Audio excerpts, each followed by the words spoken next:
to talk a little bit about How you make where, money. yeah, how you make money, where you're How do you make distributing. money? Yeah. This is actually something that is really core into startups and early entrepreneur sets. That, by the way, I've only been doing for about a year and a half. I am learning this as fast as possible, uh, but it has been a very valuable experience for myself and bringing a team around you. So what does that actually look like? Well, in the early days, and it was still early, but I mean, when we had 3 towers and it was a prototype, and I said, well, can I get into a place? I literally brought a sample, walked in to Honeywood and said, we have this product. Would you like to buy it from us? And, Josh was there, the executive chef, and he literally tried it right there. I was like, I didn't expect that. I was like, okay, you're going to smell it, et cetera. He just straight up ate it. He's like, it's really good. Do you plan to have other products in the future? I said, yes. Yes, we do. Uh, and he said, okay, well, I'll purchase it. I'll buy it. We agreed upon a price. And that was the first entrance into, okay, I can sell this. Now, what I didn't say beforehand was I actually had the door shut in my face about 5 other times that day, from different restaurants. They were either franchised or so on and so forth. I didn't realize where I needed to actually focus a sales channel on. So then I said, okay, well, if we can get a really good product, what does it look like for Whole Foods? So I went into Whole Foods and we started, dialogue with them, and we're on the process of being onboarded, with them. It's a very long process.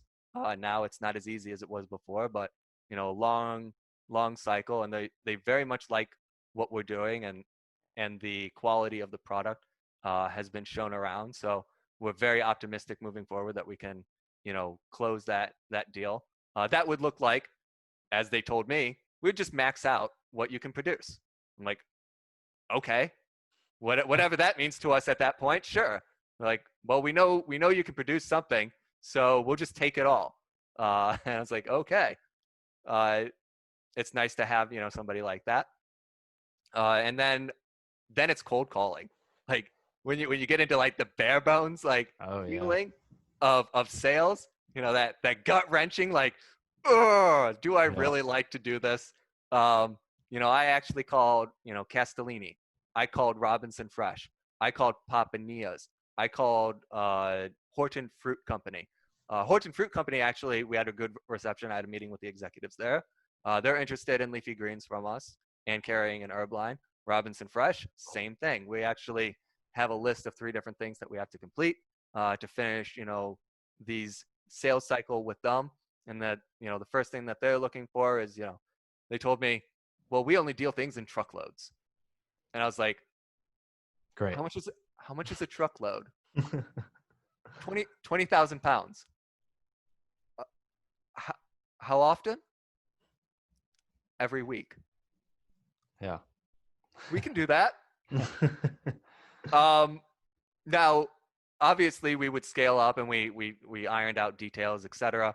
But at the time, when I got hit with that type of question, it's like, oh, these distributors don't like to do 25 pounds of basil. Oh, they don't mess around. No, they're like, can we have 20,000 pounds of kale, or probably in the order of 1,000 pounds of herb products. And then they would like, other types of products that we would like to, move forward on. But it is really grindy in the beginning. And in order to, you know, build up the hype about what you're doing, why you're doing it, and moving forward into really branding yourself as, we are a trustworthy product that is looking to, move forward and change the landscape of how people, experience food.